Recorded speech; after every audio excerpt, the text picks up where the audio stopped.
नमस्कार दोस्तों, इस समय हम आए हैं राजस्थान की पवित्र धरती डिस्ट्रिक्ट पाली में नाडोल क्षेत्र के अंदर। और हमारे साथ आज हैं the most respected Ramesh Solanki ji और मिस्टर राजेंद्र वैष्णव जी। तो राजेंद्र वैष्णव जी, क्या खासियत है इस नाडोल क्षेत्र की, और जिस मंदिर के लिए हम जा रहे हैं, हनुमान जी के मंदिर के लिए, इसको बड़े हनुमान मंदिर जी का भी कहा जाता है। क्या प्रसिद्ध है ये नाडोल? ये पाली जिले का एक हेरिटेज विलेज है, ऐतिहासिक नगरी है। और हमारे गांव के बड़े हनुमान जी का मंदिर जो मैं आपको लेके जा रहा हूं, बड़ा ही ऐतिहासिक, सांस्कृतिक और पुरातत्व विभाग की एक ऐतिहासिक धरोहर है, जिनके मैं आपको अभी दर्शन लाभ कराऊंगा। जी, ये शमशान घाट है, यह सर्व समाज का शमशान घाट है। इसको हम मुक्ति धाम की कहते हैं। मुक्ति धाम के बीचों बीच स्थित हमारे बड़े हनुमान जी मंदिर स्थित है। कहाँ पर है हनुमान जी मंदिर? सामने ही मंदिर है, मैं आपको लेके जा रहा हूँ। तो दोस्तों, वो है हनुमान मंदिर, चलते हैं जी।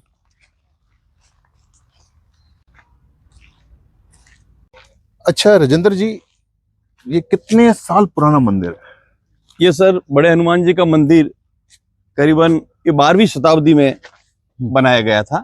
अच्छा। यहाँ के शासक रहे राव लखन जी चौहान। उनके कार्यकाल में यहाँ पर बहुत से मंदिर बने, जिसमें बड़े हनुमान जी का मंदिर भी अपने आप में एक अनूठी पहचान रखता है। यहाँ पर कोई पुजारी नहीं है, भक्त लोग ही बालाजी की सेवा आराधना करते हैं। और भक्त जो प्रार्थना लेकर आते हैं, वो बालाजी के सच्चे मन से जब प्रार्थना करते हैं, तो भारतवर्ष में एक ऐसा मंदिर है जहाँ प्रार्थना स्वतः ही बालाजी स्वीकार कर लेते हैं। कहने का मतलब यह है कि भक्त और भगवान के बीच में किसी प्रकार का कोई व्यक्ति अपना भूमिका निभा नहीं जाता है। क्या बात है। चलिए, जिस स्थान पे हम खड़े हैं, बहुत पुरातन स्थान लग रहा है। ये सर 12वीं शताब्दी के मंदिर हैं। जिस परिक्षेत्र में हम खड़े हैं, वो सारे मंदिर 12वीं शताब्दी के हैं। कम से कम 900 साल पुराना मंदिर है। 900 साल पुराना मंदिर, वो लग ही रहा है ऐसे निर्जन स्थान पर। तो क्या कारण है कि अभी तक इधर स्थान पे कोई आया नहीं, डेवलप नहीं किया गया? नहीं, हमारे गांव की एक ऐतिहासिक धरोहर को हम उसी रूप में उसको संरक्षित करना चाहते थे। इसलिए इन ऐतिहासिक मंदिरों को उसी अवस्था में रखना चाहते थे जो 900 साल से चली आ रही थी। अब एक कमेटी का यहाँ गठन हुआ है, जो कमेटी गांव के सभी समाजों से है, जहां यहाँ पर कुछ जीर्णोद्धार का कार्य चल रहा है। वेरी गुड, बहुत अच्छा है। चलिए,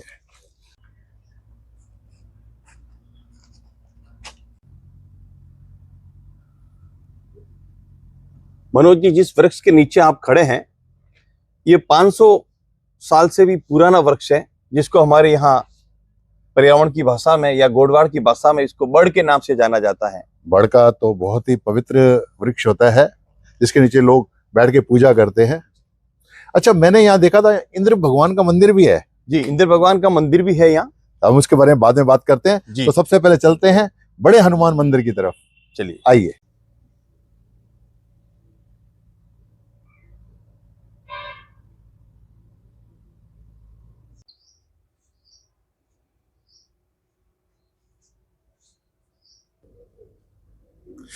दोस्तों, चलते चलते हम बड़े हनुमान मंदिर की तरफ आ गए, और बड़े हनुमान मंदिर की जो देख रेख में है वो वैष्णव जी बताएंगे। हमारे साथ हैं पूर्व सरपंच गुणेश सिंह जी फौजी साहब, जो बालाजी के परम भक्त हैं, और यहाँ मंदिर की देख रेख में आप यहीं लगभग आते ही रहते हैं। आपका क्या नाम है जी? तेजाराम। तेजाराम जी से भी मैं मिल चुका हूँ। वैसे तो ज्यादातर ये मुंबई रहते थे, लेकिन अब हनुमान जी महाराज की सेवा यहीं करने लगे हैं। और बस चलते हैं पुराने ऐतिहासिक बड़े हनुमान मंदिर की तरफ। आइए मेरे साथ। सबसे पहले घंटी बजा दें हनुमान जी महाराज की।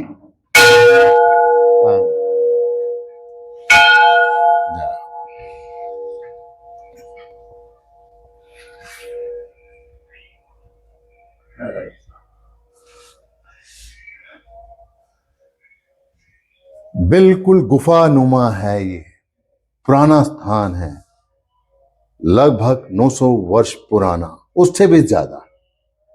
जय श्री राम,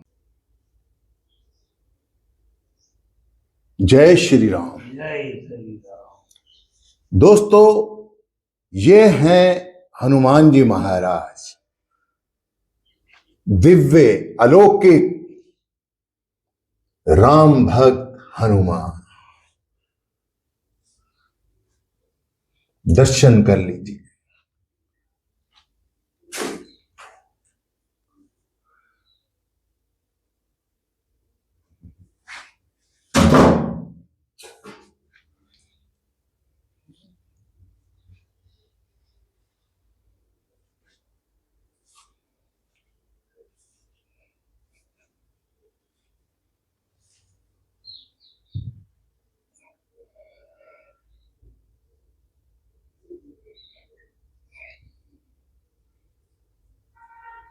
दोस्तों, देवनगरी नाडोल के अंदर बड़े हनुमान जी के मंदिर के साक्षात दर्शन किए हैं।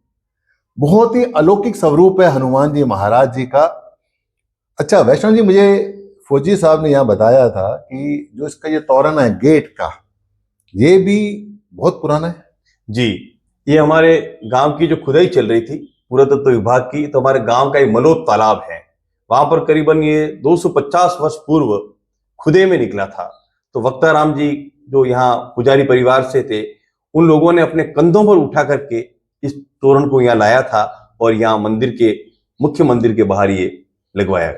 अच्छा, मुझे यहाँ ये भी देखने को प्रतीत हुआ है कि यहाँ डायरेक्ट भक्त आए और अपनी अर्जी लगाए, कोई पुजारी नहीं। और जो फौजी साहब हैं और उनके साथ जो हमें बाहर मिले थे, क्या नाम था उनका जी? तेजाराम जी। उनका नाम तेजाराम। वो ये कह रहे थे कि दिन में तो सब यहीं रहते हैं, लेकिन रात को अपने अपने स्थान पे चले जाते हैं। तो ये विश्व का पहला मंदिर होगा जिसमें भक्त डायरेक्ट हनुमान जी महाराज के सामने अपनी अर्जी लगाएगा, कोई बीच में पुजारी नहीं, स्वयं। तो बड़ी अच्छी बात है। बड़ा पुराना इतिहास रहा है नाडोल का। जी, ये देवनगरी नाडोल का इतिहास बहुत पुराना है। ये जिले का एक ऐसा गांव है जो एक हेरिटेज गांव है। यहाँ पर तेजाराम जी ने ये भी बताया मुझे कि ये यहाँ पताल नगरी है जी, जो रोड के इस तरफ है जी। मतलब ऐसा क्या है इधर? इतिहास ये बताता है कि ये गांव 5000 वर्ष पूर्व बसा हुआ था। गांव के बीच में एक नदी बहती थी, उसको भागीरथी नदी कहा जाता था। अच्छा। और इस गांव के कई नाम थे, नडुल राय, नारदपुरी, अपभ्रंश होते होते ये नाडोल में तब्दील हुआ। आज सभी इनको नाडोल के नाम से जानते हैं। लेकिन इसका जो पिछला क्षेत्र है परशुराम के पिता श्री ऋषि जमदग्नि के नाम का क्षेत्र है वो। जी, उन्होंने वहां तपस्या की थी। देसुरी रोड पर ऋचिकेश्वर महादेव मंदिर है। अच्छा। वहां पर महर्षि ऋचिक की तपोस्थली भी इसको इतिहास में माना जाता है। दोस्तों, एक बात आपको बता दूं कि कुछ ही दूरी पर साक्षात मां आशापुरा का दिव्य मंदिर है और वो कितने वर्षों से लगातार वहां कार्य चलता ही रहा है। वहां पर अनंत कई सैकड़ों वर्षों से कार्य चल रहा है। वो भंडारी और चौहान वंश की कुल देवी है। अनंत आद्य शक्ति मां आशापुरा का पाठ स्थान है, जहां पर देश के विभिन्न प्रांतों से भक्त यहाँ आते हैं और अपनी अर्जी लगाते हैं और मां आशापुरा उनकी आशा पूरी करती है। अच्छा दोस्तों, मैं आपसे एक निवेदन करना चाहता हूं कि जब भी आप आशापुरा माता आते हैं तो इस दिव्य अलौकिक इच्छा पूर्ति मनोकामना सिद्ध बड़े हनुमान मंदिर में जरूर दर्शन करने आइए। बहुत ही दिव्य स्वरूप है इनका, बहुत ही दिव्य स्वरूप है इनका। और सबसे खास बात वैष्णव जी मुझे यहाँ ये लगी, ये स्थान निर्जन होने के बाद जंगल में भी मंगल है जी। अच्छा, इसके साथ एक चीज और बताई थी तेजाराम जी ने और फौजी साहब जी ने कि यहाँ विष्णु भगवान जी की मूर्ति भी खुदाई में निकली है। जी, इसी क्षेत्र में, इसी मंदिर के परिक्षेत्र में मेरे दाई और विष्णु भगवान की प्रतिमा लगी हुई है। तो चलते हैं और सामने साक्षात महादेव का स्थान है। जी। तो दोस्तों चलते हैं विष्णु भगवान जी के पास। जी।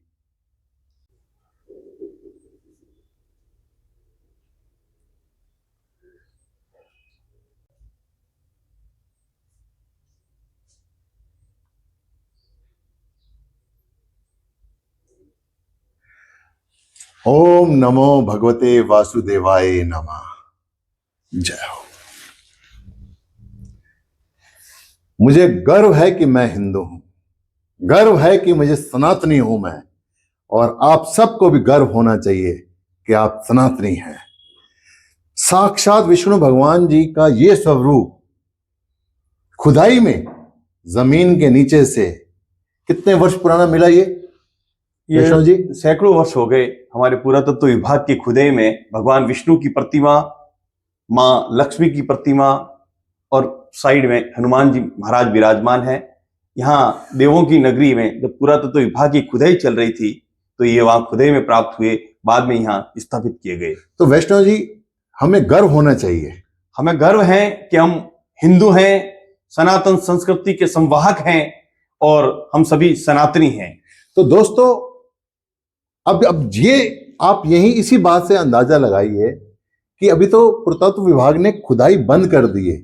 ना जाने कितने देवी देवताओं के मंदिर हमें इस जमीन के नीचे से मिलेंगे और धीरे धीरे हम सबको उनके दर्शन होंगे। तो हम तो बस परमपिता परमेश्वर के चरणों में यही प्रार्थना करते हैं कि हे परमपिता परमेश्वर, सबको सुखी रखना, सबकी मनोकामना पूरी करना, सनातन धर्म से जोड़ के रखना। अब हम चलते हैं भोलेनाथ के मंदिर।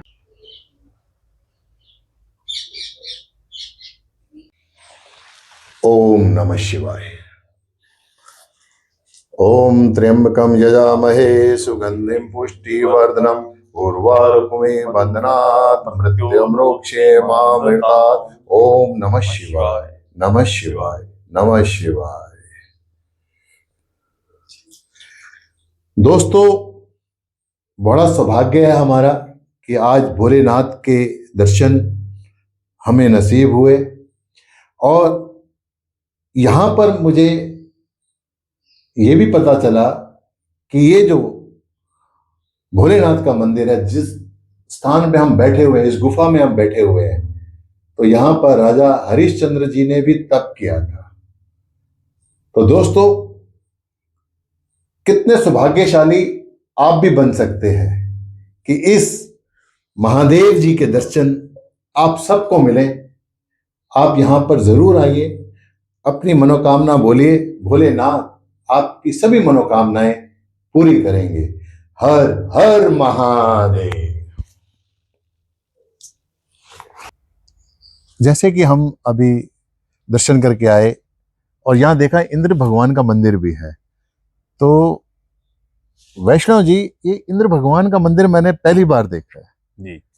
क्या इतिहास है इस क्षेत्र में इंद्र भगवान के मंदिर का? हमारे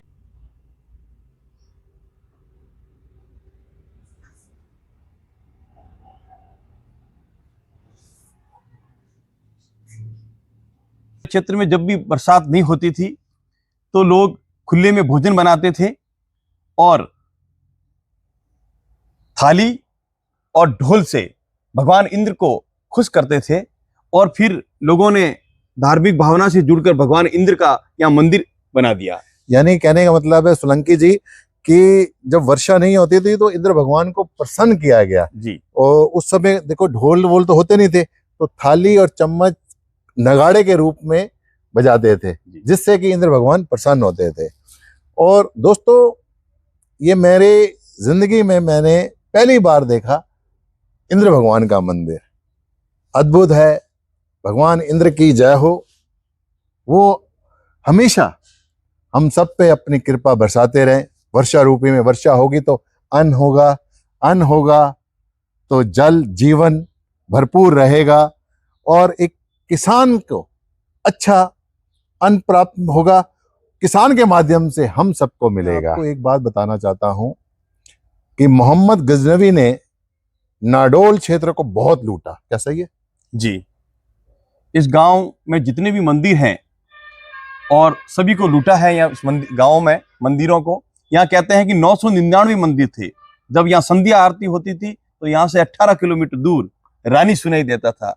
200-250 के लगभग मंदिर आज भी मौजूद हैं, इसलिए इसको देवनगरी कहा जाता है और बाहर से भक्त लोग हमारे देवनगरी में इनके दर्शनार्थ यहाँ आते हैं।